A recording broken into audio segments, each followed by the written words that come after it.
In today's video, we are about to showcase a fat fitness influencer. And yes, I said fat fitness influencer. He's rapidly blowing up. I think he's been posting now for around 2 years. He started, I think, around 660 pounds and he's gradually going down. At this point now, he's below 500. But the reason he came on my radar is because he does get some hate, and it's kind of sad to see, because I'm not saying that I support it, but I can somewhat understand when people say they dislike or don't support overweight people like this that are kind of delusional, that kind of want the world to change, and fat positivity and all that stuff is like a legit, and you should not have to lose weight even if you are extremely obese. I can see them being against that. However, I can't see how you can leave negative comments on someone that's actually trying to lose the weight. You know what I mean? You're not keep watching them stuff their faces like some of those other mukbang influencers that just feed themselves on camera. This is someone actually filming themselves and documenting their journey as they're trying to get fitter and basically save themselves, like save themselves from passing away early and building a better life. For you to hate on that, you're a different breed of like just scum, in my opinion. So I can't see how you can really hate on something like this. You should be uplifting it, especially if you're someone who probably claims to be in the fitness community. There's no way you can be a part of the fitness community if you're someone that's putting down someone like this. Only on TikTok can you go into the comments of a video of a 500-pound guy trying to walk and hit his step goal and read stuff like, yeah, this guy's failing. Excuse me? I walked 9,000 steps yesterday. Most people who are 500 pounds have either given up or are dead. To further push out there, most people, if they drive, they may walk 3,000 steps if they're lucky. They get out their house, they get in their car, they drive to work, they get a car park as close as possible to the door, they get out, they sit at their desk, they may walk to the shops on break, and then they go back and do the same thing in reverse, and that's it. And they may touch 3,000, 4,000 steps, 9,000, and if you're overweight, that's a big move. Okay? And I've lost 140 pounds already. So I think I'm doing pretty good for myself.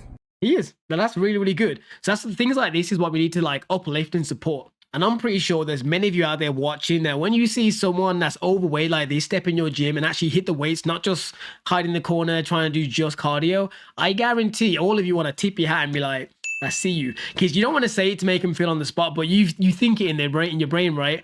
And I think that all the time. There's one dude, there's more than one dude, but there's one dude specifically in my gym I can think of. About 2 years ago is when I first started seeing him come. I just noticed the other day, because I saw him for the first time in ages, he lost a lot of weight.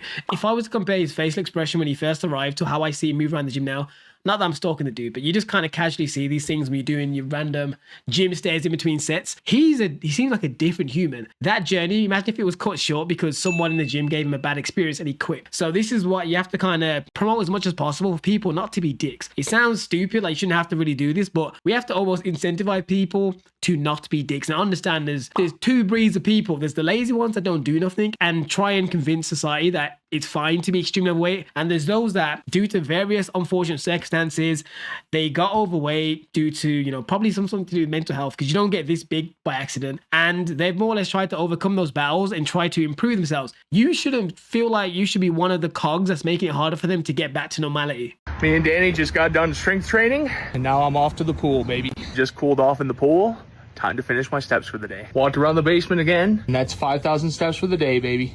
I do my best to be a man of my word, and hopefully I'll always be able to meet that Ethan Benard guarantee. That's a great mindset to have. He's lucky, not lucky, but he has obviously built a mindset probably over the last 2 years of getting in shape that it seems very resilient. So hopefully he actually achieves his goal. But the key thing in this one as well is that he did say this time around, he only made it to 5,000 steps, but that's fine. A lot of people feel like they think they have to go from 0 to 100, and that's not the case. If you're someone right now, whether you're big or you're small, if you're currently only getting 3,000 steps, the more sustainable thing for you to do is probably say, I'm going to aim for 5,000 steps. Then once you become normalized to doing that, then you say 6,000 and you gradually bump up until you get closer to the 9 and 10,000 kind of marker. That means you're fairly active once you got to that point. That's a great thing, but you don't need to jump from A to B. Now, there are some people that can go from 0 to 100. However, most people are not that. They need to do the baby steps. First time playing tennis since high school as a 500-pound man.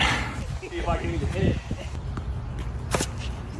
Go on. But yeah, this is another smart habit that a lot of you can do. Like, the gym is a great place. However, for some of you, you may not enjoy it, or it may be a little bit boring for you. If you can find some hobbies that you can do, which will help you along with your fat loss journey, that's a good thing to do, especially if it's something that you can do with someone else. So you have the bonding aspect as well. But ultimately, the main bulk of your exercising should be, in my opinion, done solo. So you get used to building the resilience to basically push yourself at times. The friends is just a bonus. So things like this, which is tennis, it's fairly good activity. The key key thing I'd say is that if you are someone that's really overweight, try and choose activities where there isn't too much jumping, because that will put a lot of pressure on your knees. As you'll see when he's playing tennis, he's not jumped once on purpose because one, he probably can't, and two, it's probably not smart for him to constantly doing that. But the constant moving backwards and forwards in tennis is a great thing for him as well, because one, that bumps up your steps. You're actually moving backwards and forwards rather than doing something really stationary and boring.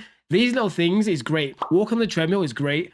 But hiking or doing like a long walk outside sometimes can be much more beneficial outside of just calorie burning, because you're getting the sunlight, you're getting fresh air, being one with nature if you want to go that route. There's many benefits that come with it. It's 8:45.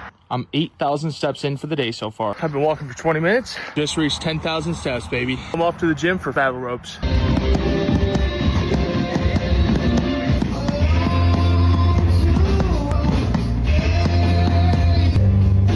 10,000 steps and battle ropes done for the day.